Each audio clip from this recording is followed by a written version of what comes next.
Well, I have the pleasure this evening of introducing the poets who inhabit my favorite evening of the year, which is the Guilford Poets Guild poets.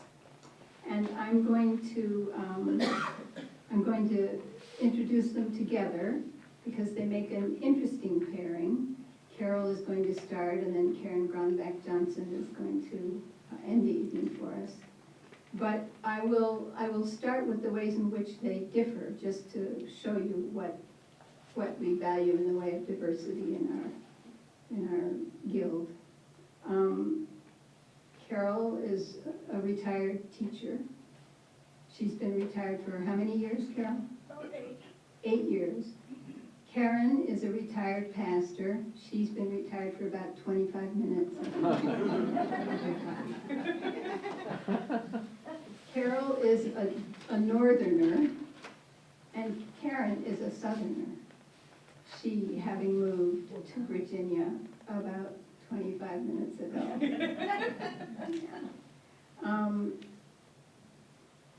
Carol is massively published.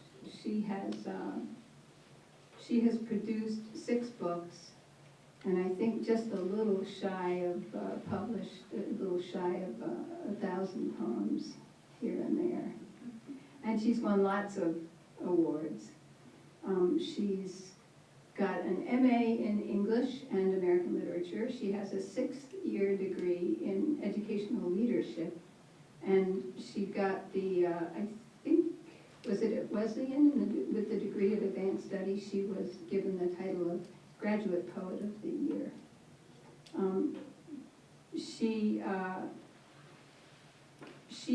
Karen is a little shy of that kind of fame, having been so busy as a pastor for the last 8 years. 15. What? 15 years. Time flies. That's not what your bio said. And so she has not had time to begin to publish, but you're going to, aren't you? Yes. Are you writing poetry already down there in the hills of Virginia?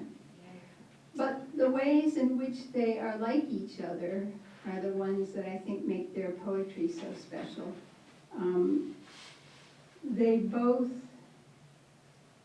They're both committed to what is sacred in this world. Karen, obviously, as a pastor, has a feel for what is sacred, but her commitment to what is sacred goes way beyond the walls of any church or cathedral. She finds humanity to be the object of her devotion, and her East Haven parishioners here will tell you that, yeah, there they are.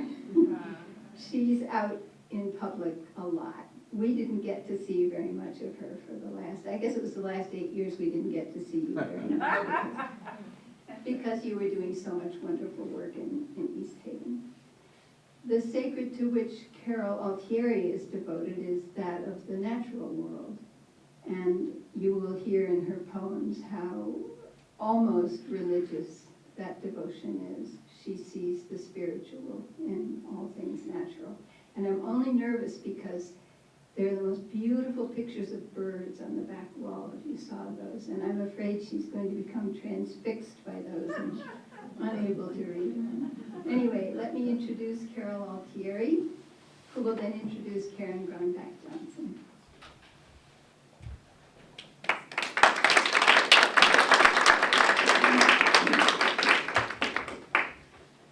Well, I thank you very much, Nan Manili, for the introduction. And that was very poetic, I thought. And so I hope that my poems and our poems will have a depth and an intensity that is affirming and full of grace. And I hope that they will connect with you. Perhaps you will find a part of your story somewhere in ours. My poems will echo and reverberate with meaning and give new insights into the world we inhabit and help us to understand that even as the beautiful winter birds flock around the feeders in the backyard, the hawk predator is ever present. So we are very happy to have you here tonight and for helping us to be inspired and to expand our horizons. And if you cannot hear me, just raise your hand.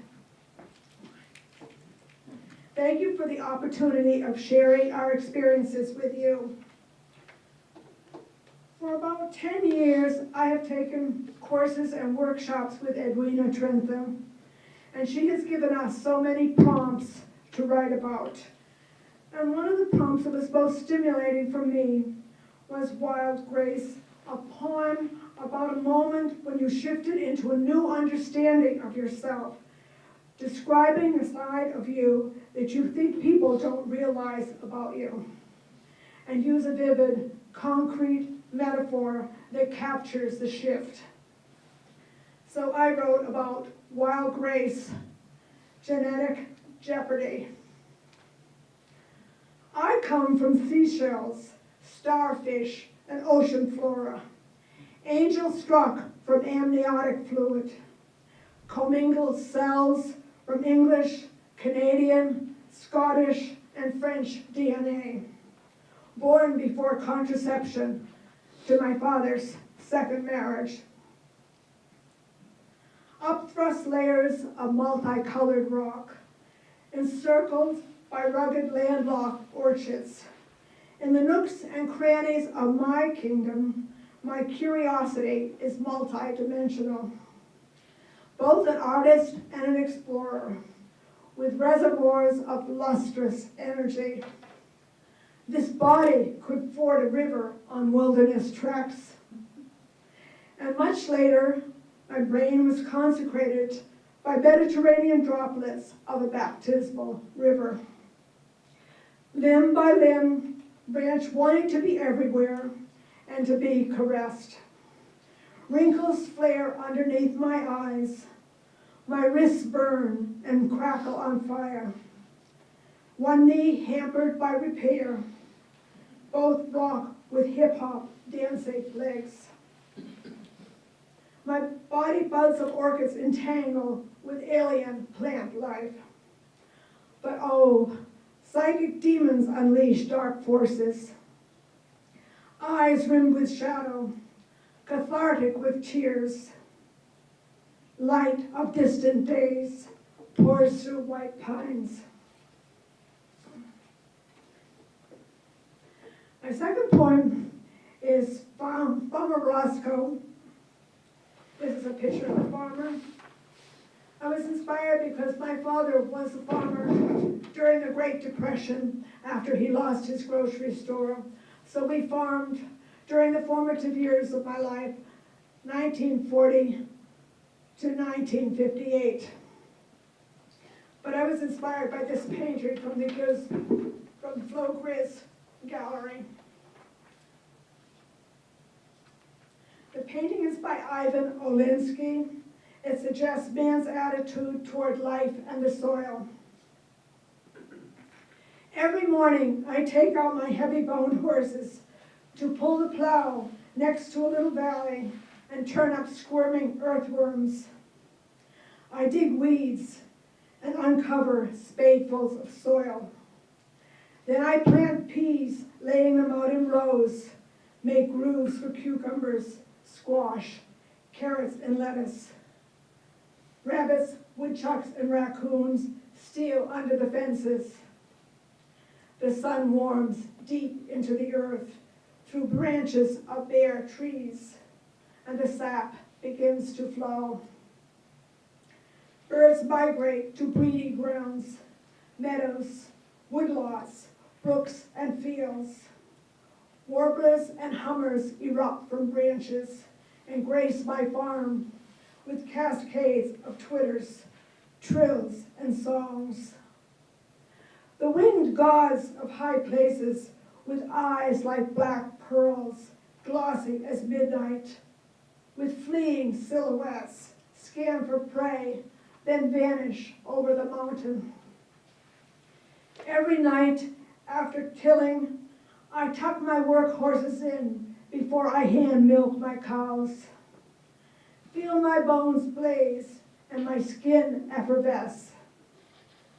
Yet this farm is in my heart and issues into my arms, into my mind, and my fanned hands cover everything. I do not learn to relinquish gracefully.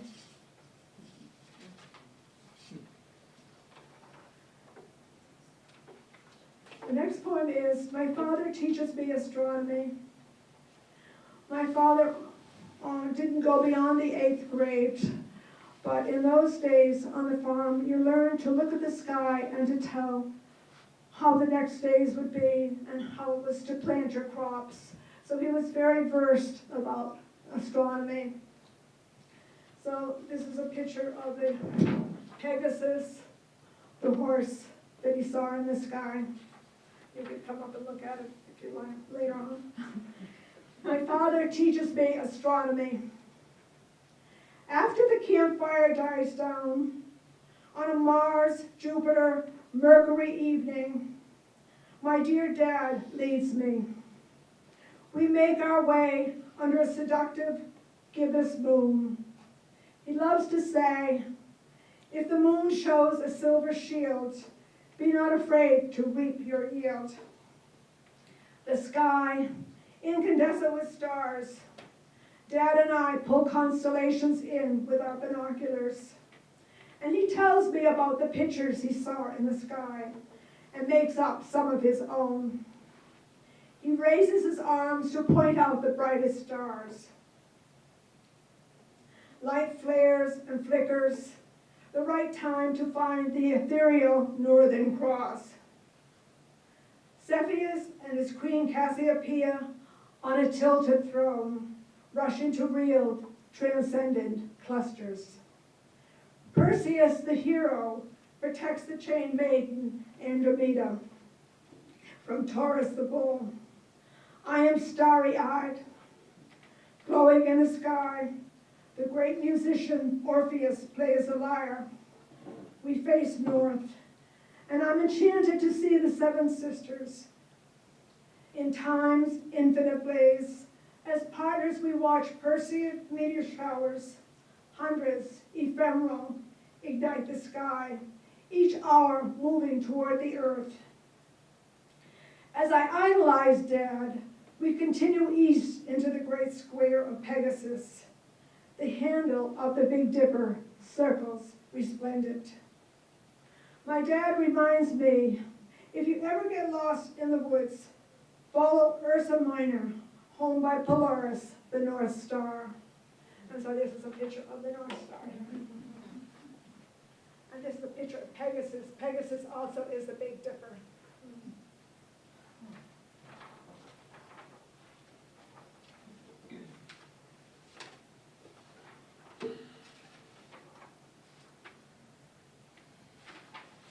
My next poem is also based on a painting by Judith Gay, and it's called Jacob's Journey.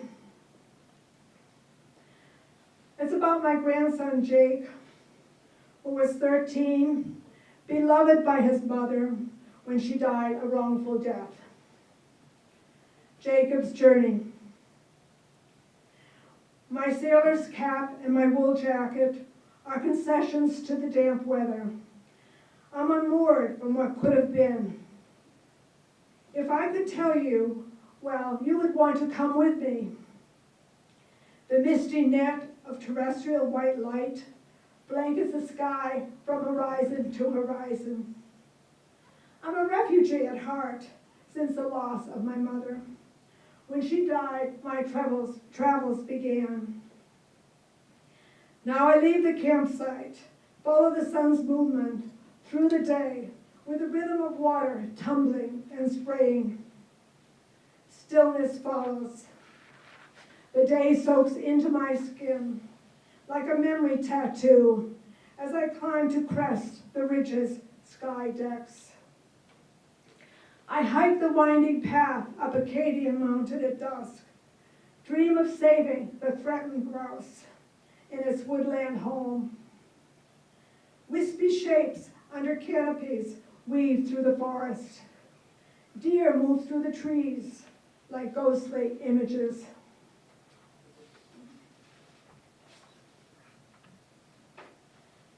The next poem is called Love Lies Bleeding, and it's about a home I lived in on Edinburgh Lane, where we had created a nature sanctuary. The last stanza in this poem is all the different flowers that we planted in the garden beds. Blue, let's see, I have a picture of the pond that we created in the backyard. I made it out of stones. Love lies bleeding. Blue-green algae in pond under the running stream. 9 green spotted frogs meditate on the lily pads. Rose-colored scented crabapple blossoms, umbrella overhead. The land embroidered with yellow lilies, hills and hollows, broad rocks and boulders. And I found the head of the skeleton of a dog or fox. I push to flush birds from trees as a ruby-throated hummingbird, enticed from hydrangea, beats its wings and hums in front of my lens. The woodchuck announces his presence with a shrill alarm call. Bullbriar grasps my legs as I chase him. A golden disk rules our lives, but the cinnamon ferns in the glade love shade. Love lies bleeding, lilies of the valley, showy south heel, snow on the mountain, dragon's blood, Canterbury bells, forget-me-nots, cathedral windows, love in the mist, bleeding hearts. He planted them all. And in my old neighborhood, I lived very near Hammonasset Park, and I used to go bird watching quite frequently there. I could walk to Hammonasset from Edinburgh Lane. And this is about wandering in Hammonasset Park. Above the shore, I watched the great white heron, with gigantic wingspan envelop space, ride the airwaves, trailing its slender black legs. In the moments between sunset and dusk, agile willets whistle over the sand hills. A flock of piping plovers cut a dash, defending their young on the upper shore, running back and forth, pretending to be hurt, trilling their high notes. Alone now, I remember the many times we explored the ocean bays and salt marshes, collecting sculptures of seashells, watching horseshoe crabs, and surveying seals in the river. At times I close my eyes to hear the fiddler crab's music, waves of silence between the requiem of the tide going out and the time before the last light fading. This is a world that dies, transforms, and goes on under a vast light-streaked sky. The Hammonasset River twists and curves, seeking its outlet to the sound, as air currents going out to sea pass over Rosa rugosa.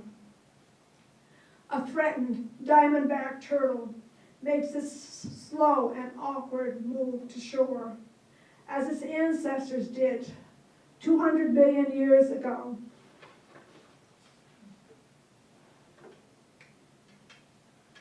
Excuse me. My voice is getting a little hoarse.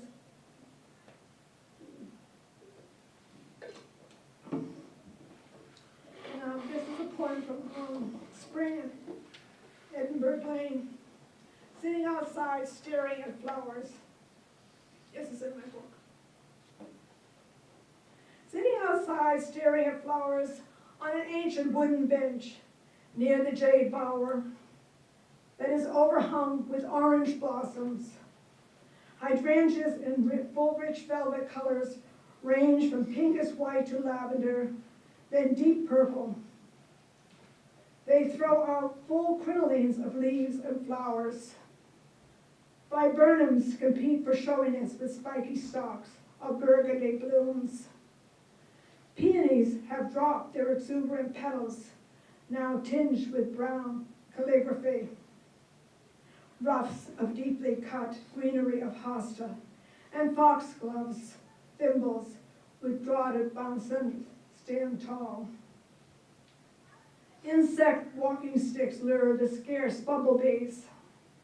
Cinnamon ferns, loving shade, sway with the Texas bluebells, dancing in morning breezes. Who planted and massaged these bountiful blooms? Bejeweled dragonflies skim over the pond. All living metaphors proclaim the divine. A splendid viewing place to view the next life. And that is spring on Edinburgh Lane. And so now I move into fall. This one is called Seasonal Changes. The world is rotating now. I close the windows and hearken to the chirps and rasps of grasshoppers, crickets, and katydids, and remember you. I sigh deeply. Stargazers walk at midnight. I have heard the serenading sounds of night come alive. I have felt your absence and your richness, and have been blindfolded by losing you. Clearing your creative pool in the yard, I meditate on your precious birth. My mind dreads the night chorus. At full crescendo, harbingers of winter and darkness. And still, a wild ringing and warblers getting a grip. The energy and joy of granddaughters and sons, as hopeful as spring peepers. The waterfall in the backyard pond splashes. I must bask with the sparrows that are left. Fill the feeders. Pull the curtains open. Find my way of holding on. When I traveled in Iceland and Alaska, I was very impressed with the aurora borealis, and I'm sure you have seen it somewhere in a cold place. And this next poem is Nature's Widescreen Light Show. And this is a picture of the aurora borealis.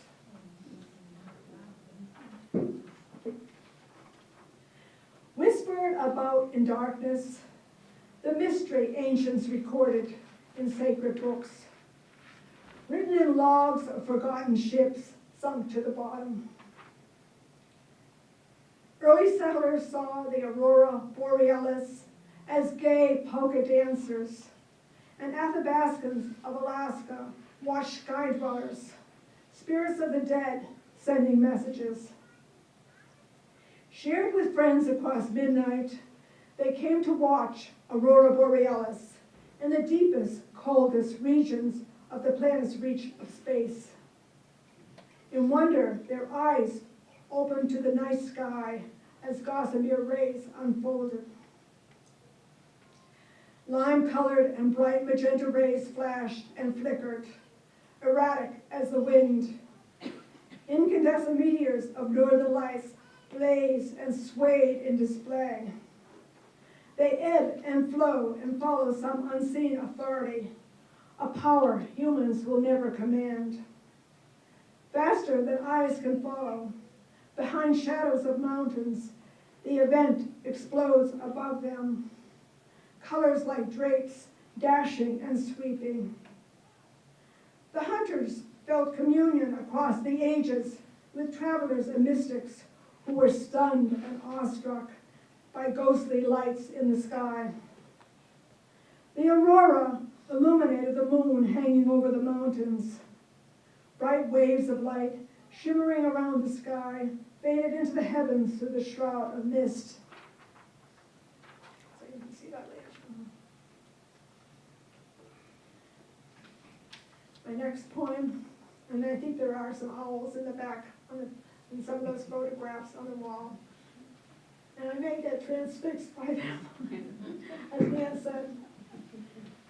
And this is a picture of the great horned owl family that bird watchers and I saw at Chatfield Hollow State Park.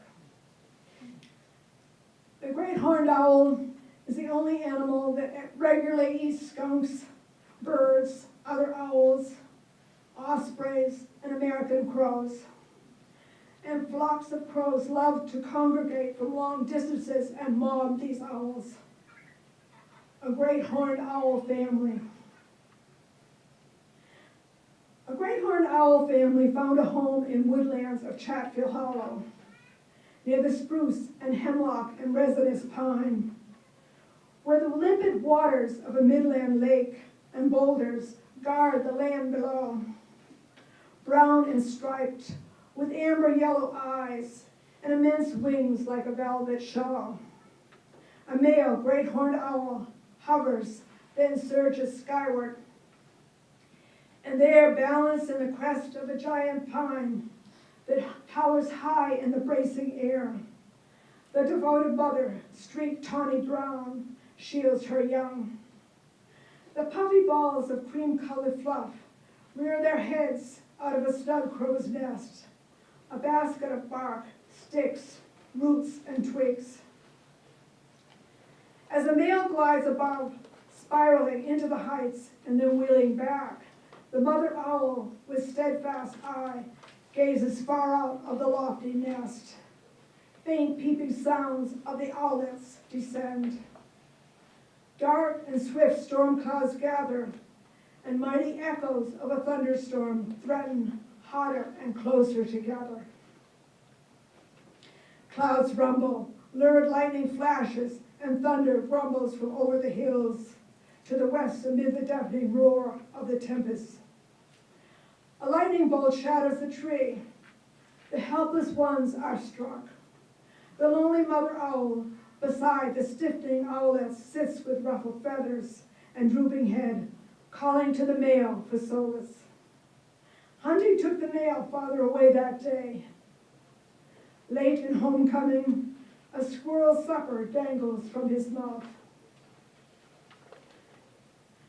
I think when I was choosing these poems, they would only take about half an hour, but already I've used more than my time, so perhaps I will just read about finding the ginkgo tree, and then after that, dancing at Donahue's, and after dancing at Donahue's, cruising on Old Father Rhine, and then the last one will be, I did not think. So, I have always been a tree hugger, and I have planted a number of trees: Colorado blue spruce, tulip trees, sweet gums, sassafras trees, dawn redwoods, white oak, and American holly. When I lived in Bethany, Connecticut, and also in Madison, where I've lived for about 16 years now. But few trees have such an extraordinary story as a ginkgo. It is a pre-dinosaur period plant. It is a survivor to end all tree survivors. The tree is an evolutionary orphan found in China, Korea, and Japan, and now in the United States. One tree in Korea is 1,100 years old. It has a very mythical status. The ginkgo tree does not assume its real character until it is more than a century old. And on the Boston Post Road, there is a ginkgo tree right outside the golf course club. Because it holds a generative core of life, we can learn from the ginkgo tree. Nourished by spring rains and sunbaths, it radiates a redolence of rays. Male sperm cells wiggle and swim from the catkins, make their way to the female tree, and join the ovaries. The tree was saved by monks on the island of Deshima. Green-gray lichen and reindeer moss home in on the bark. Silver apricot colors the lobed, fan-shaped leaves. Some ginkgo trees lived on after the atomic blast of Hiroshima, near the epicenter of the explosion. No more Hiroshimas carved on one's temple. Golden leaves nourish the inner tree, keep it alive through stormy seasons, and hide the tiny nest of the throated hummingbird interwoven with thistledown, its life-saving defense. Maidenhair glows in the dark when the sun is gone. Maidenhair is the other name for the ginkgo tree. This is a picture of the ginkgo tree. It's in my poetry book. The leaves are like little parasols, the beautiful leaves.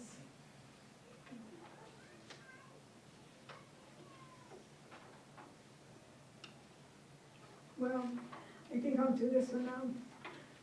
Dancing at Donahue's. The Flying Lotuses, Gregorian chants, and Wildcats are gigging tonight, and May Walk is the daredevil DJ. The doorman greets and kisses the Mother Nature witch, remarking, "You are becoming a regular here." Musicians trill electric guitars, harmonize the bass drum, electrify the player piano, and shimmer the sax, incanting and riffing in a new world remix.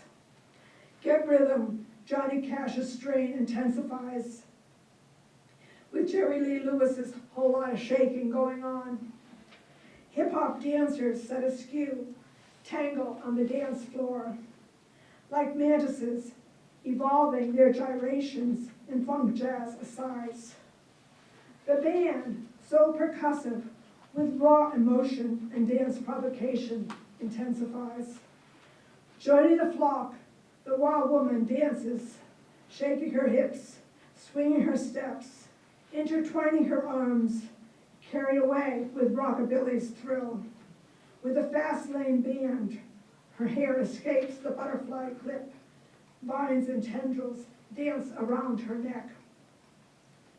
The nature witch's body can rip it up, gather vibes and rhythm into her soul. She pirouettes, wildly improvising, pulsating her upper body, moving to the beat. Her footwork and legwork turn in and out, staccato into legato. It is a great night of the highwayman and the wanderer, a ring of fire when she thinks you will join her.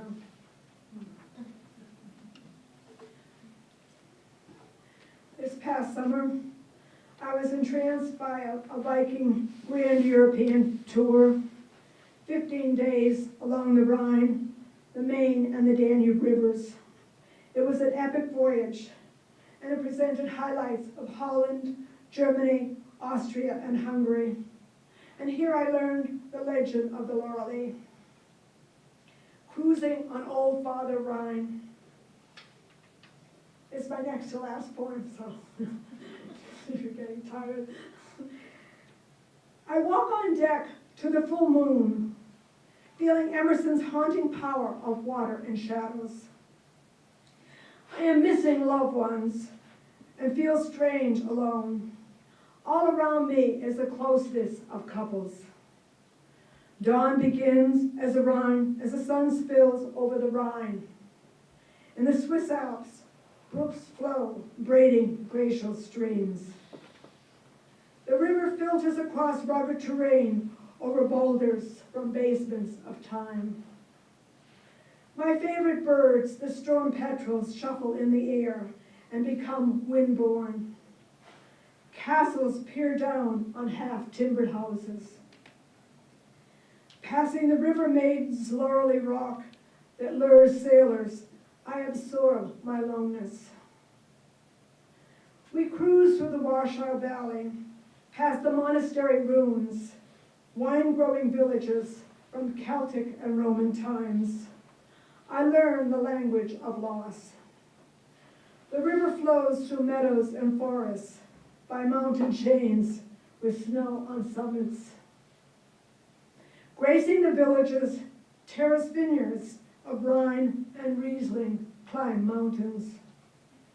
Mown grass lies out to dry in the sun. My wandering heart visits flower-strewn pastures. Sweet, lilting melodies enfold from abbeys. I steel myself as my past and present coexist in foreign landscape, peopled with strangers.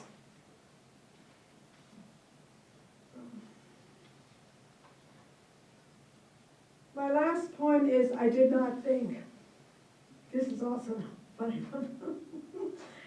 And I have an epigraph from Jane Yolen, the Radiation Sonnets. The epigraph is, so constant is the changing tide, where sea and shore and time collide. I did not think I would find a lover, companion again in my town, by the sound along the Hammonasset River, where the rare oyster casters visit below the rocks and driftwood trees, and the glacial boulders inscribed with a druid's symbol. A fire touches him as it touches me, a slow flame of incandescence that flutters like a migrating monarch. The sky shines in Argentine gloss. Yellow, orange, and burgundy blossom trees rule this time of year. My mind, a globe, watches the sand fall. We navigate our 70s and play carefully around the edges. The new moon extends its waxing in the evening sky.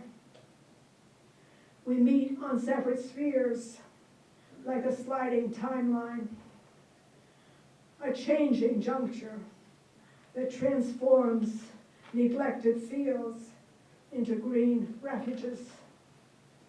Gossamer parachutes rouse our spirits. And I end on that line.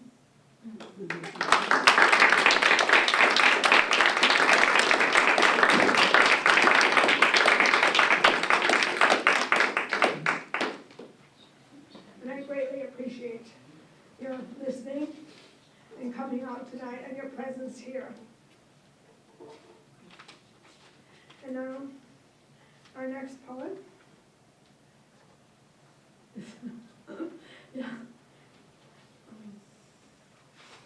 I lost my voice. Karen Grunbach Johnson. As Nan introduced her, she was formerly living in East Haven, or she was a minister at the Congregational Church in East Haven.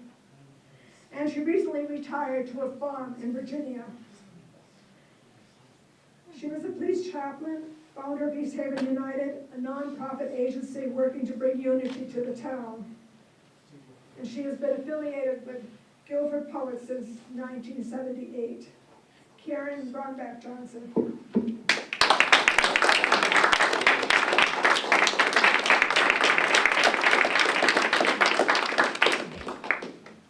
Thank you, Carol, and thank all of you for coming. I had some words by way of introduction, but I think I'm going to skip some of that, and I'm going to say that in reading over a lot of my poems to decide what to read in what order and when, I noticed a trend of personal becoming, if you will. And so I'm just going to leave you with that and read some poetry. A lot of my poems are ekphrastic poetry, which means that the poet is informed by another work of art, often a visual work of art. So if I were going to write a poem about this, okay. The Road, after the painting Foggy Morn in France by Christine Ivers. It could be the road to destruction or salvation, to ruin or glory. the mist seductive, inviting just 2 more steps, and then another, to see what might wait around the teasing corner. A small child plays in a puddle, a trail of ducklings follows mother, a sleek motor car is parked askew. A blue door sits half open, letting out the heat of baking bread. A sly hand parts the window curtains to watch you pass. Bookworm. Simply, there are too many books for anyone to read, so that the pile beside her bed, beside her desk, beside the bookcase, already filled with books she has not read yet, causes her to question this hoarding tendency until those first lines of the next volume's quiet words take her down the page and away. On the Footbridge, after the oil painting West Cornwall, Connecticut by David Johnson. Those beastly August days, the sky a blank disk, white and void, oppressing all creation. For reasons she could not understand, she would go out at noon, at the height of intensity, to walk into the woods, but not for the shade, for the whisper of pine needles dropping in the heat. Not for birds simply stuck to their branches or deer too hot to startle, nor for the relief of solitude, but to emerge from that welcome gloom, to stand on the footbridge over the sullen stream, now slowed to a trickle. Stand suspended between those red clay banks, searching for what she could not name. The Mercy Center in Madison, if you have never been there, it's just a wonderful place, and every month on the full moon, they have a labyrinth walk. And if you go on their website, which I believe is mercybythesea.org, you can find out exactly what day that will be. Full moon labyrinth walk. We are pilgrims come to walk the labyrinth in prayer as the full moon rises. 70 strong, we follow in silence down the late summer lawn, bow in reverence and enter the sacred circle, where too many feet crunch those graveled paths, and people are jostled, shoulder to shoulder, each striving for some centering moment with the divine within this crush of bodies, weaving first this circle, then back along the next. The moon emerges from her watery bed, still shrouded in her night clothes, climbs barely discernible higher, clearer, brighter, to shed her magic on this struggling scene, until the still silent swarm emerges from its tangled confines, to drift across the grass in witness to her shimmered reflection in the dappling waves.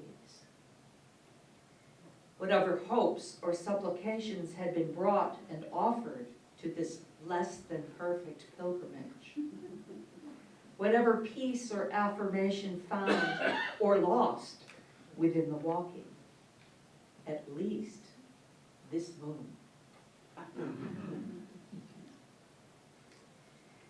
Dream stalled. In the corner of the living room, warm amber wood in need of dusting.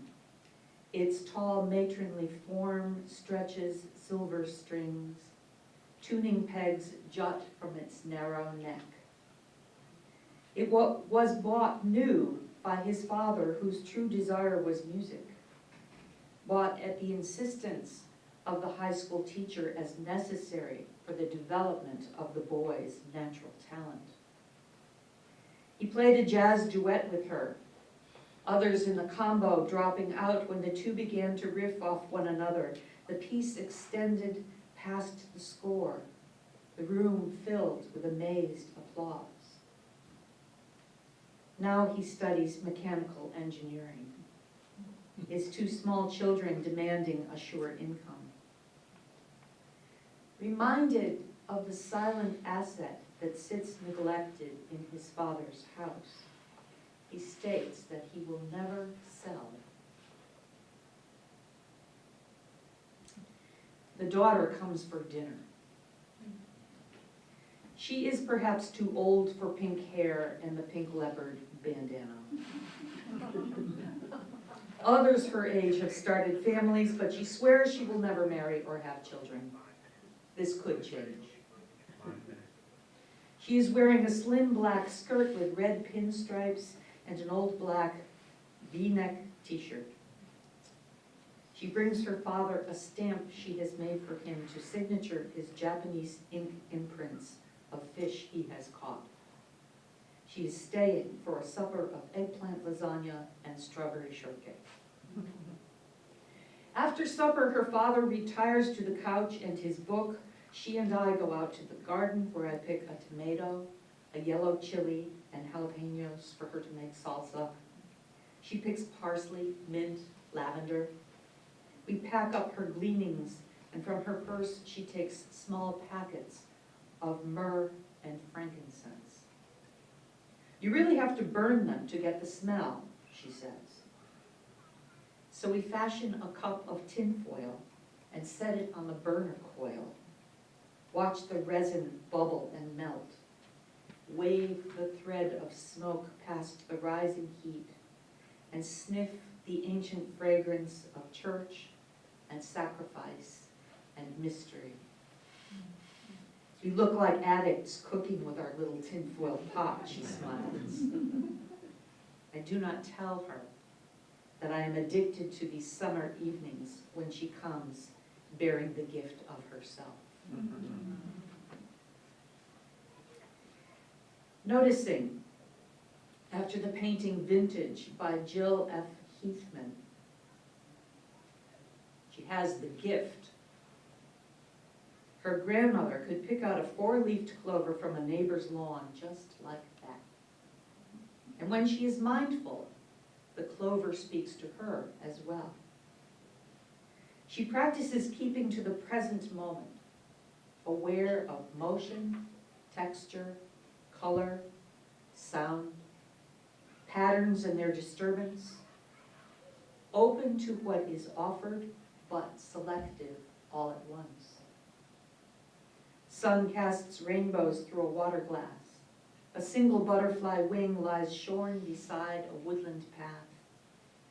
A spangled thrift store scarf exactly matches the new dinner dress.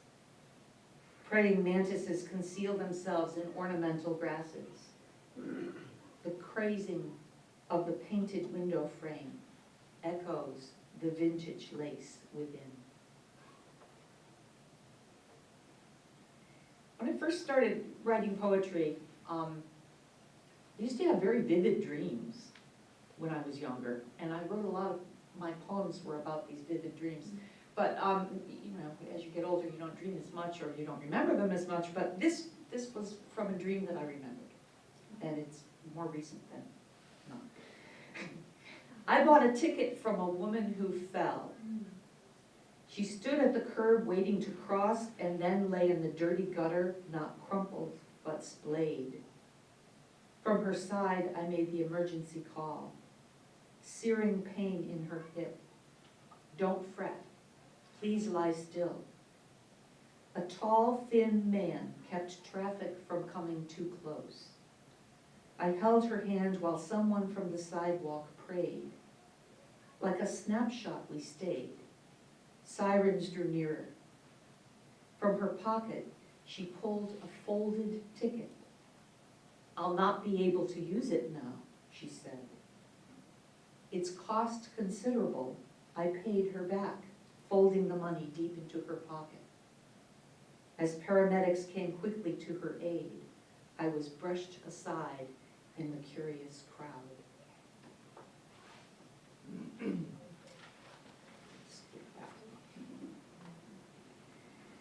Burial rites. 2 years ago, I had a friend who committed suicide. The paper was colorful, white on one side and gaily striped on the other. We folded the square into 9 sections and in the center placed our tokens. Sugar for sweetness. Rue, because this death was regrettable. Rosemary for remembrance. Thyme, because there was no more.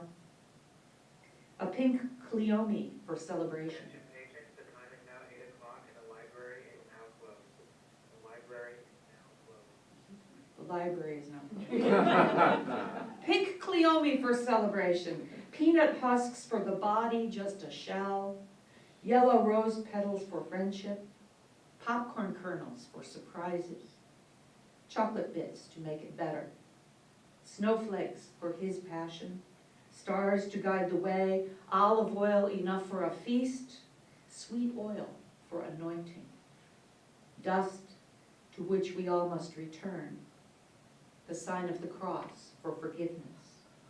This we folded up and tied with twine.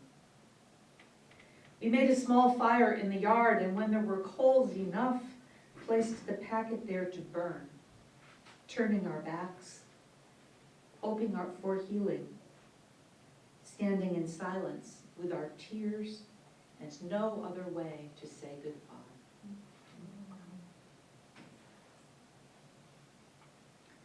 Clothesline, after Wash Day, Rome, a watercolor by Elizabeth Haggis.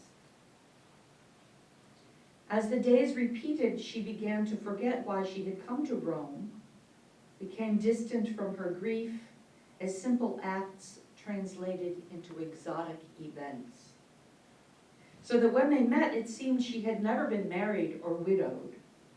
So that when they loved, the air was made complete, their tenderness solid as earth. As the days repeated and exotic events returned to simple acts of keeping faith, cooking, washing up. Odd that the sight of his laundry hung out on her line should cause her to finally weep. Get a little lighter now with heavy stuff going on. Dinner quartet. Our hostess declares she has embraced the power of positive thinking. She repeats several phrases aloud to herself to help her general attitude so that nothing else much matters. It is a beautiful day, and she is also beautiful. My husband asks how she reconciles world news with this perspective, and she says she cannot let it bother her too much. Her husband smiles and tells us they are very happy.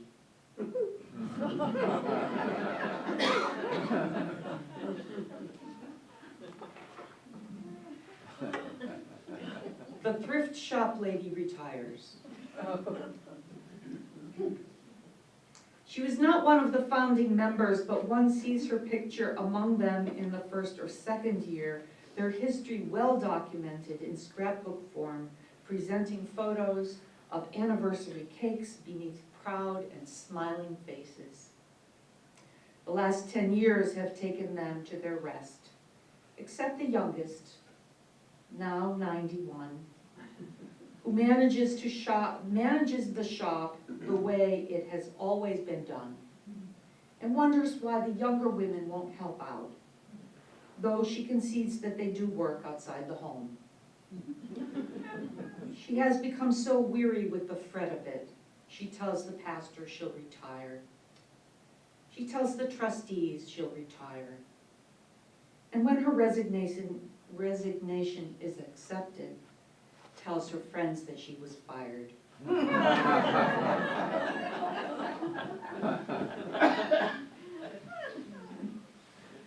Can't make it up.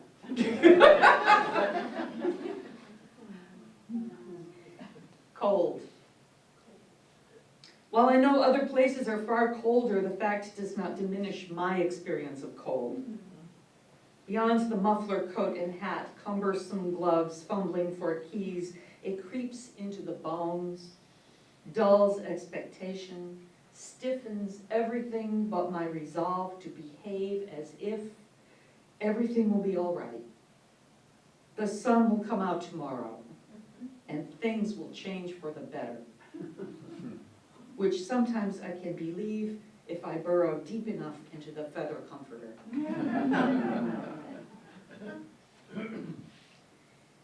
In Surrender, after the sculpture Winter by Mary Nollenberg. What is the place where prayer begins? The hope that time is more than day upon day, more than the tedium of waking and sleeping, expansion and contraction, elasticity of hours lost in concentration, gained in conversation. The dawn blooms, the sunset fades, the mystery of stars swirls on and on.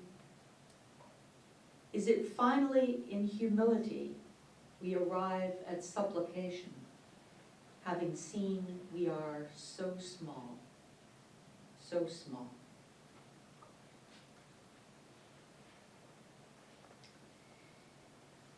Before we moved to Virginia, my husband and I did a lot of camping in North Carolina and Virginia. This is called Reserve America. We will explore the eastern slopes of the Appalachians by automobile, motor car, Dodge Caravan precisely. Wherever the road leads, except for the necessity of having a destination for the night, random camping being frowned upon most places. Reservations are required. And so I plot a route by MapQuest and locate campgrounds within an X mile radius of some city en route, researching each accommodation for the availability of hot showers. Until exhausted with planning, I present an itinerary to my traveling companion who complains. We have been there before, seen that already. As if campgrounds grow on trees.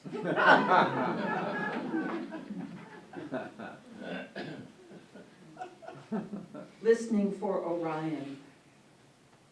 We have grown unaccustomed to stars. Between city and suburb, they keep shy counsel, whispering vaguely to high-passing jets. But here, withstanding the occasional house light, I almost hear them. I would go where wild air bears them up above the mountainsides to be deafened by their strident chorus. Nearing the solstice. Low in the sky, the sun casts its amber light on Phragmites and the southwestern side of trees. Day is short. Hours run out before their time. I am left pulling at threads of expectation still to be realized. That other life, where I am the Grandma Moses of words and images I dare not dream, until the earth turns in its season, light is reborn, a clearer vision calls. And so we moved to Virginia. Whatever. Unpacking the move. I seem to have moved between galaxies instead of 600 miles southwest, and now must reconsider each item wrapped in tissue to see where it will fit into this unfamiliar place. So beautiful, I dreamed it once when I was lost.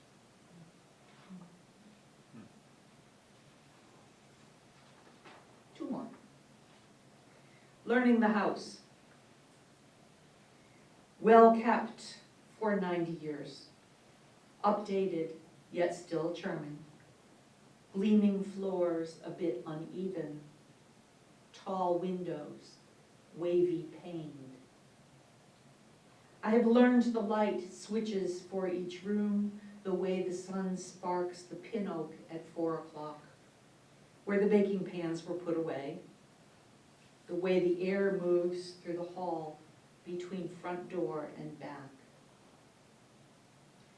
I am unprepared for the quiet of brick, more used to the creaks and sighs of old wood yielding to age and weather. No, this house stands staid, holding the almost whir of fan blades, absorbing music of crickets and katydids and didn'ts. The fierce stars answer with their own peculiar song.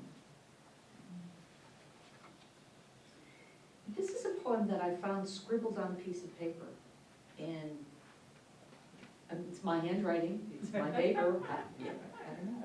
But I am pleased by it, and so I close with this poem called Process. I will not be surprised by old age. That feeling time has somehow gotten out of hand or left me behind in some former awareness. I know my limits, my physical decline arranged in multisyllabic epithets, osteoarthritis, high cholesterol, the names that really say, old lady, old lady. While my mind reaches for that perfect line, the stunning verb that brings reality into sharper focus. All right.